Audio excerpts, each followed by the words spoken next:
Right. Hey guys. Me, Anthony, back again with the reaction video. We were watching a video about NASCAR I found. I just saw this my recommended a few days ago. 1959 Daytona 500. A video about that's half an hour long. So here we go. Link to the original description. So, yeah. Check it out. Should be interesting. The first Daytona International. Oh. We're racing the Speedway. Okay.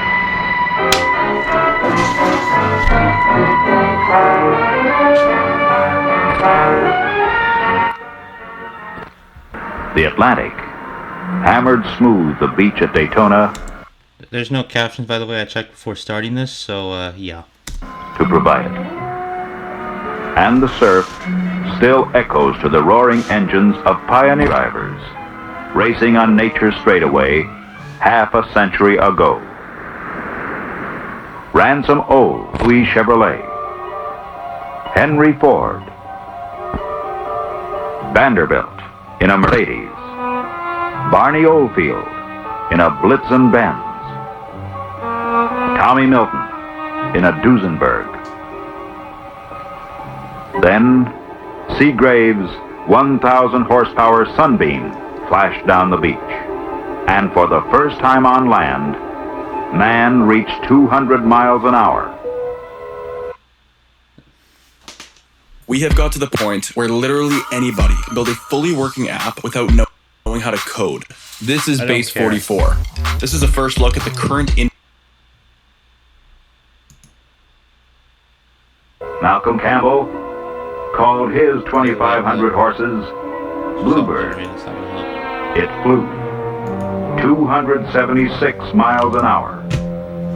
Daytona became the world's most famous beach. Not only specials built for speed, but stock cars, fresh from the factories, tested themselves against the challenge of the measured mile. How fast could a stock car go? Brave men were willing to find out.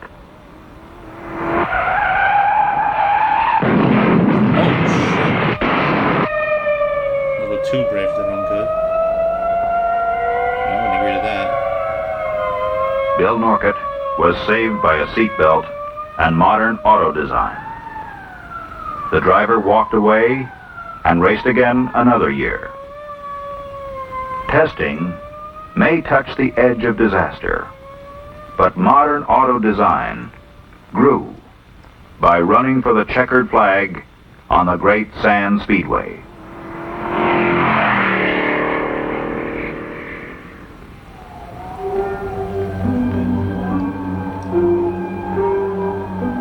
Yet, the fans desired something more. Competition. Car against car. Okay.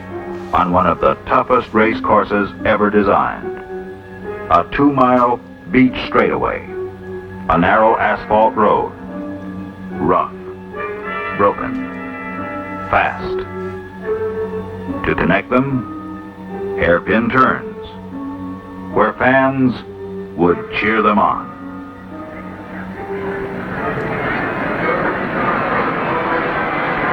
This became an arena for the best stock cars in America.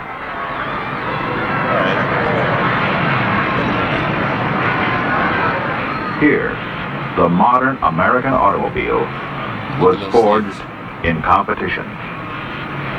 Year by year, stock cars grew more powerful. The public wanted performance. Stock car pilots proved that performance was there. In 10 years of racing, average speed went from 70 miles an hour to 100. Straightaway speed reached 130.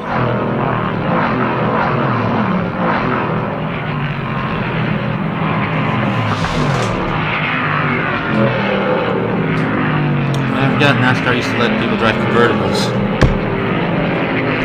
I got away with them, wasn't it? The cars and drivers outraced the track, became too fast for the old beach and road course. Nature's straightaway was smooth and fast, but the soft sandy turns, ripped by traffic and broadside driving, grew dangerous. Something new was needed. A new measure of man's ambition. A giant speedway where high horsepower could be tested full throttle. The old proving ground that served for 50 years now is silent. I've been to Daytona Only the before. surf recalls the roaring past. Never went to the beach. Daytona's new proving ground, an expressway to tomorrow, took shape. The new Daytona International Speedway is designed for cars not yet built. Cars that cannot be built until man has learned the limits of today's cars.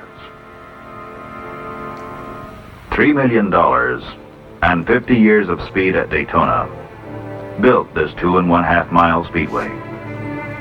Now, the best drivers in America measure their cars and themselves on what is designed to be the fastest racetrack in the world.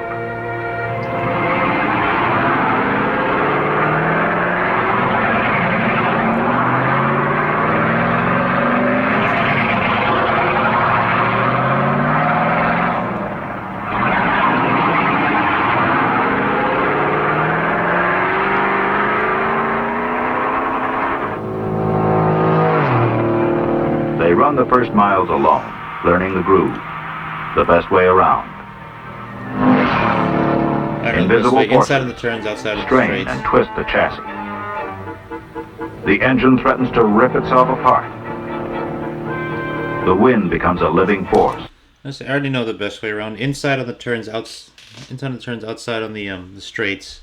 So it works. This way works for lots of oval tracks. So yeah. Slamming drivers sideways as they come off the corners.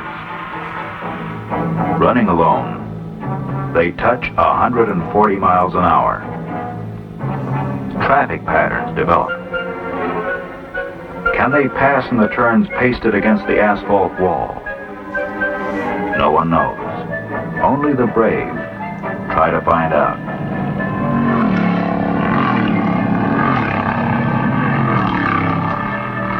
New strategy appears. Drift up behind another car. Ride in the vacuum created as the car ahead rams through the air. Save your engine. Make him pull you along. Careful. Not too close. You're traveling a city block a second. Now, try a pass. How does it feel to run in front at 140? Like nothing else in this world. They reach for still greater speed. Like a man returning from outer space, Fireball Roberts tells of a lap at 145. How much faster can you go? How fast before the strain on valves, rods, bearings turns a finely tuned engine into a twisted lump of metal in a split second? Beyond 145 lies an invisible barrier. Then, the mechanics put in new engines, or repair old ones. Driver and mechanic wonder, what does it take to win? Are we fast enough? No one knows. No one has ever raced 500 miles this way before. Right. Well, so it takes to win a better engine, maybe?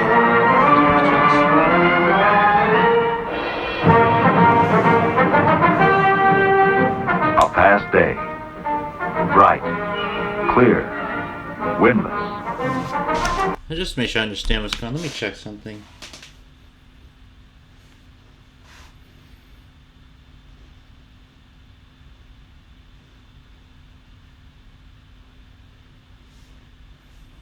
Okay, it's the first one here on the track. Look, I googled it. The track was made in 1959. So yeah, this is the first one on the On the asphalt track, okay. I don't understand. Right. Race day. I got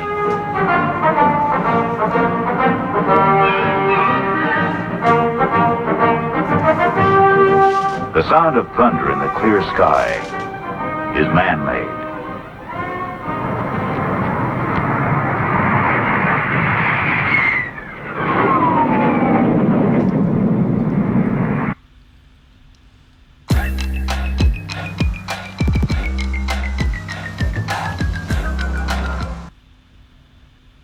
I think about Grammarly and how it's helped me prepare not just briefs, but really scripts that allow me to... Jesus.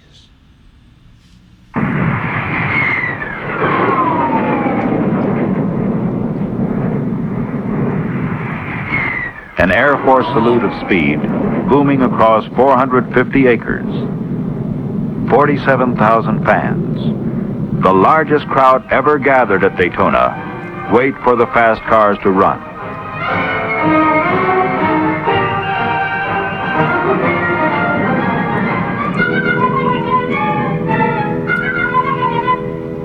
The mechanics can do no more.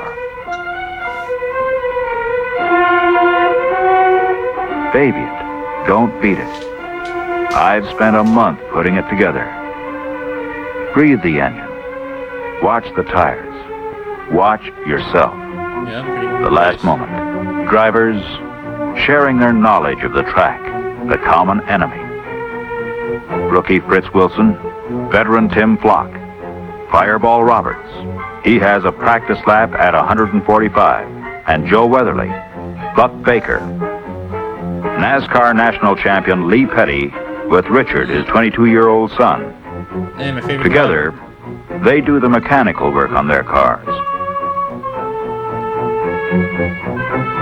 The pace lap on the giant tri-oval begins. One slow lap before a flying start. Oh, Chipetti's coming. The pace car leads them out, as if thousands of practice miles have not taught them the way around. They know that three cars together can run the turns at racing speed. They do not know what happens under the pressure of competition. Passing slower cars, bitter fighting for every advantage, using the last measure of skill.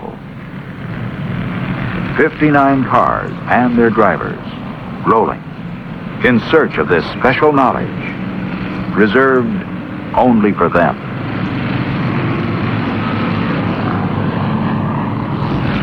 "59 drivers daring to learn about their cars and themselves. 500 miles from now, they will know."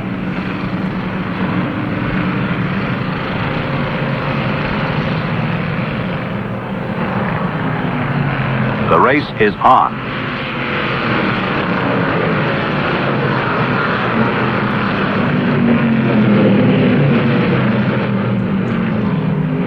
In half a lap, the lead changes twice.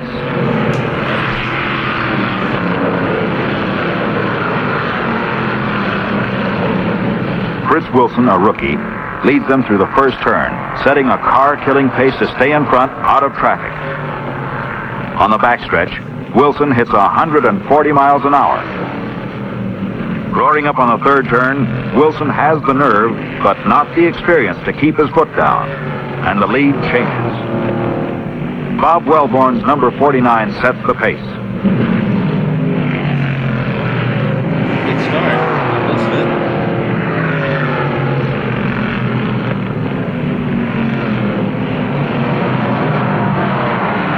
In 5 laps, the pattern becomes clear. The leaders wait for a passing chance, run in front, then drop back, saving their cars. The early leaders, Welburn, Weatherly, Pistone, measure each other in short bursts of speed, then wait for the challengers to work their way through the field. The lead changes 6 times in the first 30 miles. The first 50 miles are run in 23 minutes. 142 miles an hour. the fastest official time ever recorded by stock cars on a closed course. Car in the pits, a convertible handled by Dick Petty. The smoother streamlining of the sedans give them a 10-mile-an-hour advantage. 22-year-old Petty has burned out his engine trying to keep up with the faster sedans. His dad, Lee Petty, fabulously fast in qualifications, holds back in 7th position, running for distance. Young Petty is finished, a victim of ambition. The race goes on. Bob Wellborn in a Chevrolet and Tom Pistone in a Thunderbird blazing the trail at 143 miles an hour. Half a lap behind, coming from 46th starting position, a black and gold Comet is working through the field. Fireball Roberts in number 3 Pontiac.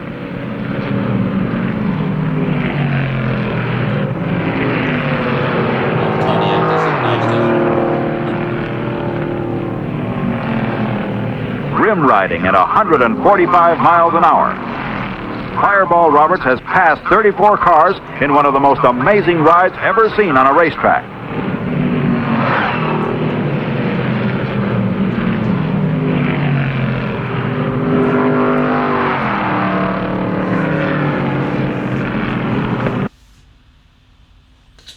James believes keeping a close watch on his spending helps him resist temptation. By tracking spending in the Wells Fargo mobile app, James wins again. I don't care, though.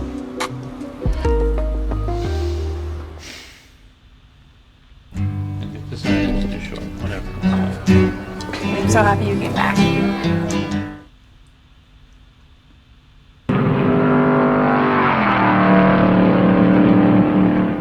Roberts leads, shaking off challengers at 146 miles an hour.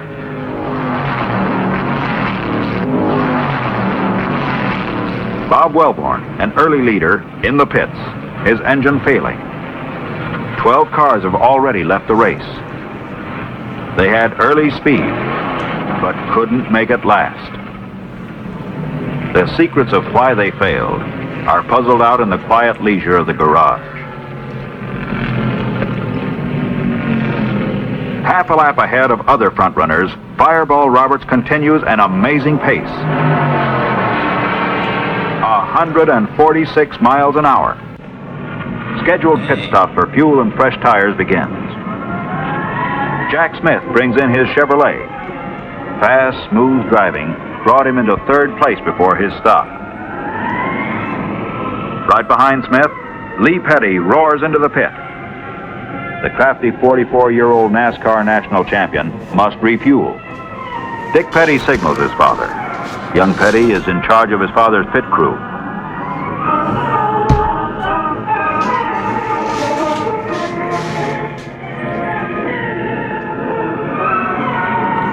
Then the front runner, Fireball Roberts Pontiac, comes in, and the race is wide open again.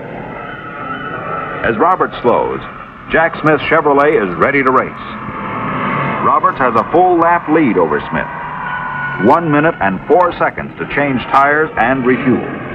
Enough time. Lee Petty roars away from the pit wall to follow Smith.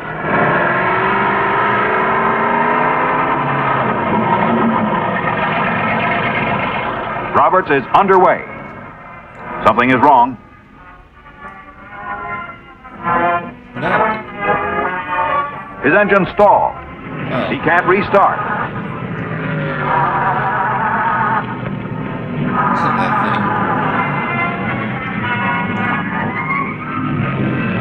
thing? Jack Smith roars past the pits into 1st place.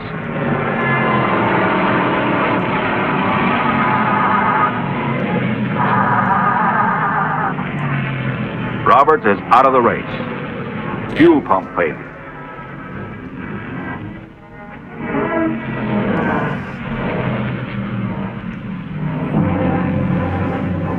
.200 miles becomes 300, with Jack Smith holding a slim lead as the laps are completed and the seconds tick away. Alright. Only 40 cars still running at 300 miles.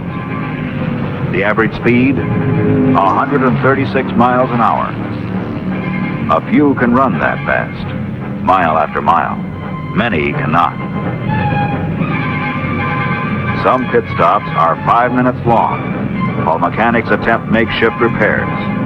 After weeks of practice and nights without sleep, the last thing you do is quit until there's no hope left.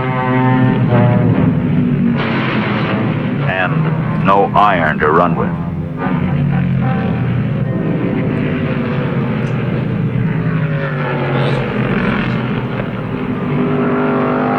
Jack Smith opens a slim lead. The pursuit is hot and relentless. Johnny Beauchamp in a Thunderbird, Lee Petty in an Oldsmobile, Joe Weatherly's Chevrolet, Curtis Turner in a Thunderbird, running like the Four Horsemen. I think which, why do they have the same paint shop? Look. White and red. It's probably to do that on purpose, but still it's weird. The steady, hypnotic speed, mile after mile, is the great danger. Oh, there you go. Great danger. Jack Smith, the leader, makes an unscheduled pit stop. The incessant running at 140 miles an hour, the unceasing pressure of competition, broke Smith's pre-race strategy.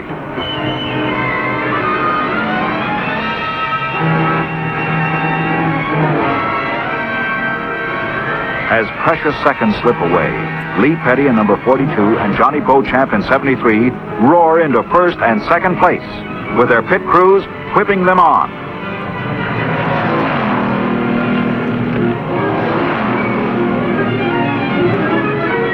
Petty in number 42 Oldsmobile, Beauchamp in number 73 Thunderbird, in a showdown race, pasted together at 135 miles an hour.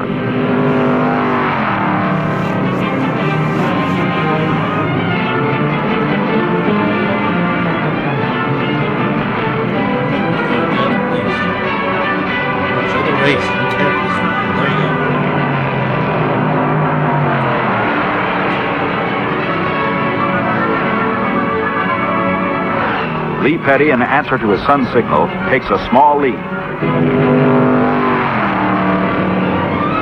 Beauchamp hangs on Petty's tail, using the vacuum created by number 42 to pull him along.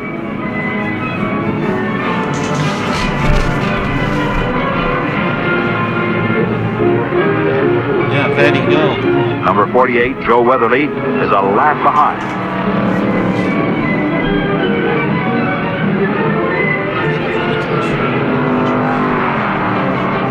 Be doing pretty good.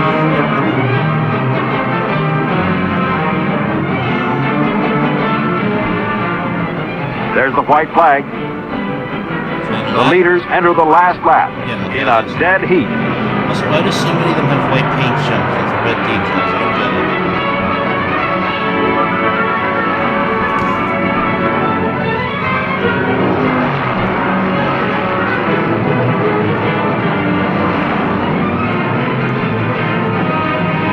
Anyone does know how to have white paint red decals, please explain it. Weatherly a lap behind in number 48. Petty in 42 and Beauchamp in 73.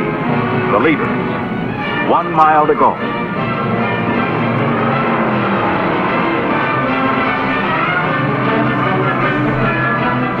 In the final stretch, Weatherly is high on the track. Lee Petty in the center, Beauchamp below him.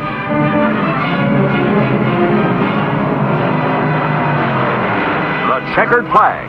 The race is over. Both Petty and Beauchamp clocked in the identical time. 3 hours, 41 minutes, 22 seconds. Right. Petty and Beauchamp both wheel to the winner's circle. Both accept congratulations of the crowd in one of the most amazing finishes ever recorded in stock car racing.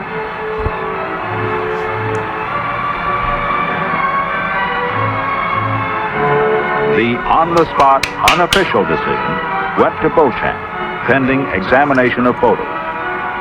Both cars posted a speed of 135.52 miles an hour. That one stock... I don't care.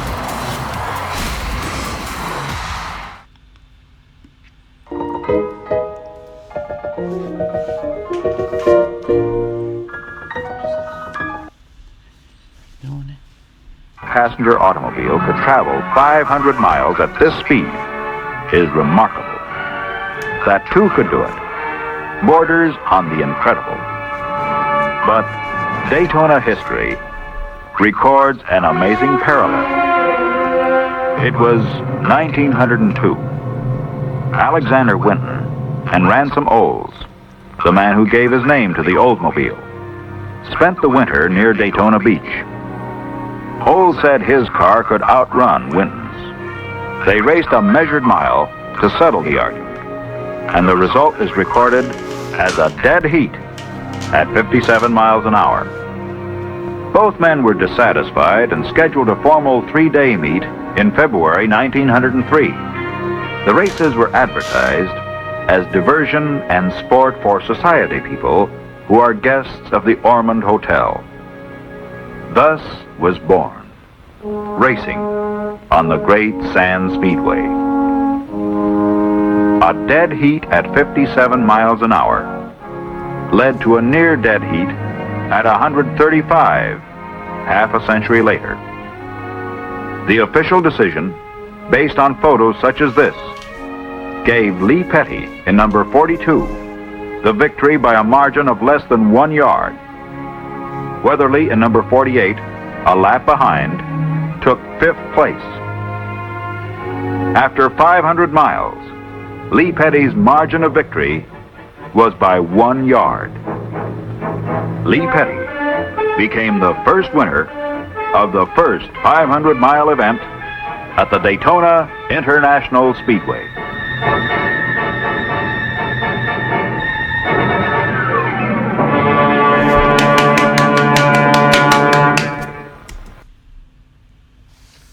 Right. So yeah, that was the first ever Daytona 500. So yeah, thank you all for watching. Hope you all enjoy. I liked that. That was very informative. Also, I didn't know when the Speedway was built at all, but damn. I also forgot NASCAR used to let people use convertibles back then, so you know. And also just know, why were like 5 of them using cars with basically the same paint job, like white with red decals? It's weird, but if anyone does know that, please explain in the comments. And yeah, see you all next time. You have a nice day. Hope you enjoyed. Don't forget to like, subscribe, and goodbye. Link to the original in the description, by the way. For real though. Bye.